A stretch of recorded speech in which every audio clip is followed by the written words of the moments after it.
Howdy folks, welcome aboard the channel. I'm Don, this is Rockin' the Country, where I react to non-pop country. I prefer traditional, but we do western, bluegrass, folk, sometimes Cajun, and so on. It just can't be pop. And I've got a gift request of Emily Ann Roberts, Come Home to You. And it's a gift request of John Hermes. So John, thank you for this gift and this request. I've done a couple of Emily Ann's songs. I just have a sense that I really liked her, like the two songs. Not quite sure. I don't remember the titles, but this one, Come Home to You, I have an idea what it could be about, but titles are purposely misleading frequently. So let's see what we've got.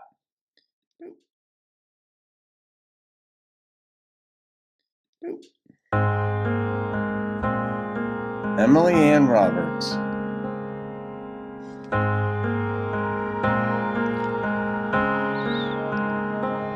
Well, I got book club on Tuesday nights, and I never skip a week.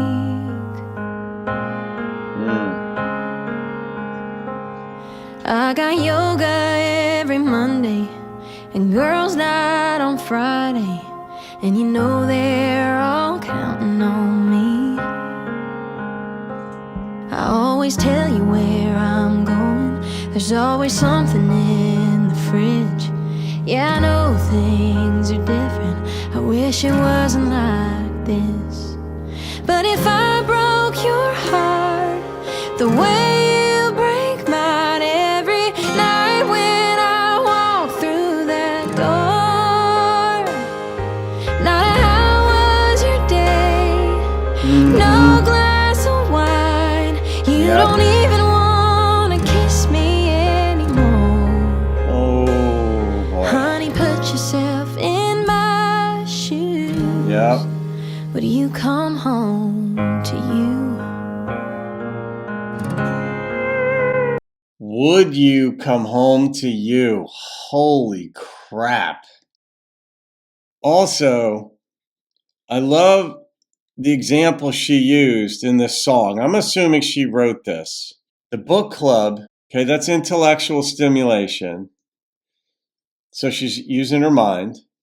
Yoga, Mondays, she said. Like, I'm a yoga teacher, so I recommend doing it more than that, of course. But physical, that's also mental, where you're learning to control your mind and, through breath and all this sort of stuff. Social life, she's got the girls' night, Friday nights, I think she said, something like that. So she's got all these components of life that are in order, like a complete woman in a sense. There's more parts to a woman and a human being than what she depicted, but I like that she used those examples: intellectual, physical, social. Well, I don't wanna fight about it. Yeah. I ain't done nothing wrong. But if you wanna talk about it, well, I got all night long. Oh my God. I know this song. There's gotta be a reason you treat me like you do.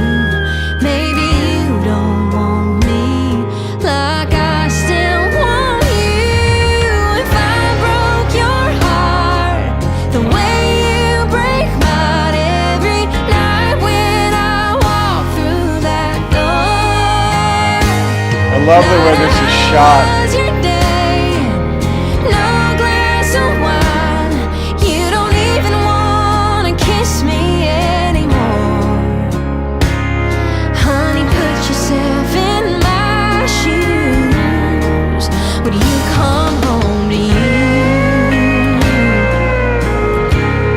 Oh, that is so poignant.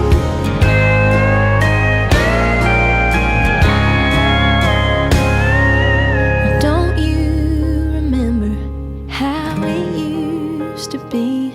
Couldn't take off my coat and you were all over me. Yeah. If I broke your heart the way you break mine every night.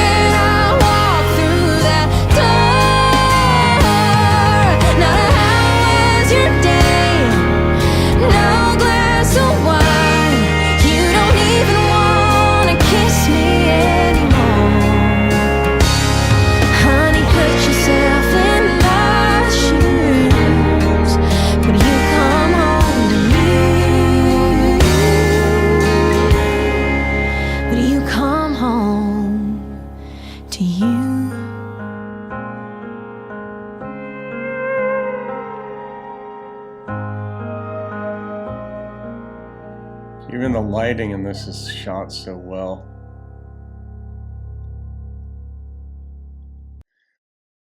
I'm guessing she wrote that. I don't know, of course, anybody could write, but that's the type of song where you've got to live it. Like, it's easy to forget or not think about or contemplate, because normally when we listen to a song, we like to feel things for a moment, then move right on.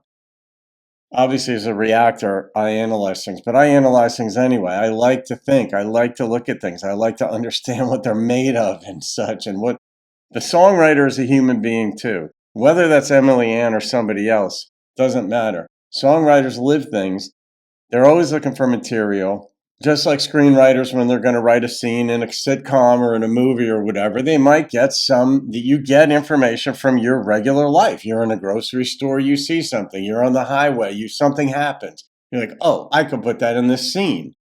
In a song, it's the same thing. And sometimes they're autobiographical.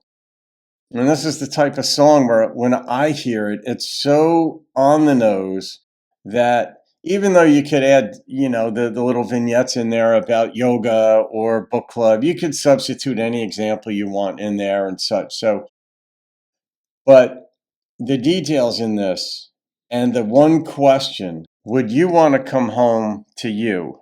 And then when she got into the part about, you used to be all over me, now you don't hug me. Now, of course, you can ask the question, and it's a fair question to say, all right, what is she doing to turn him off?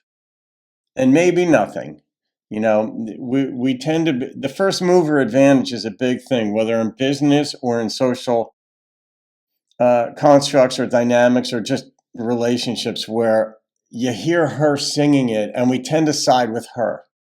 It's the same reason we could watch The Sopranos and side with Tony Soprano, because we're hearing the story and seeing his life, and we tend to like the people that we're following. And every so often you have to go, the dude is part of the mob and kills a lot of people. And in this song, though, you tend to side with her, but it would be fair. Like if I was doing life coaching with Emily Ann and the guy represented, who's being represented in this, I would say, okay, what's going on? Why don't you want to jump all over her? What's going on there? And it's a fair treatment to say, all right, relationships are difficult. Maybe she, is negative, maybe not. But that part aside, as far as the songwriter goes, I understand this too well to say the songwriter had some experience with this. And it is a great, great way of phrasing it. Would you want to come home to you? Oh, shit. Like, because hypocrisy is one of those things that people don't suffer well. Don't tell me not to drive fast if you drive fast. I mean, it may be good advice, but coming from you, it really, you got to live. What is it? Practice what you preach what you practice. But, all right. The instrumentation was beautiful for this song. This is the third song I've heard of Emily Ann's, and she hasn't missed.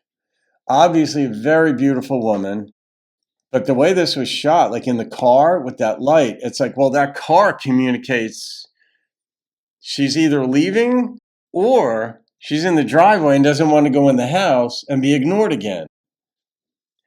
Neither one's a good choice or a good outcome. Both are painful, but she still wants to share that glass of wine with him, because a glass of wine suggests conversation. And to be, she wants to be mauled, manhandled.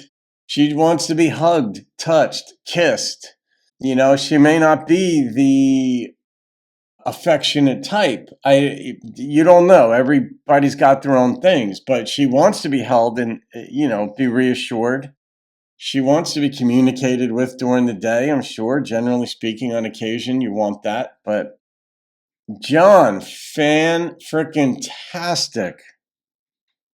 I mean, there was not a flaw in this song. This song is a 10. There wasn't a wasted word or line. She didn't over embellish. She might have been living it. It might have been like Jennifer Nettles' song Stay, like Jennifer was living that song because she lived it, Sugarland. But that wasn't the song, it was Stay. But in this one, I don't know. I don't know. Maybe Emily Ann will comment. I'm guessing she's got a very large following, though.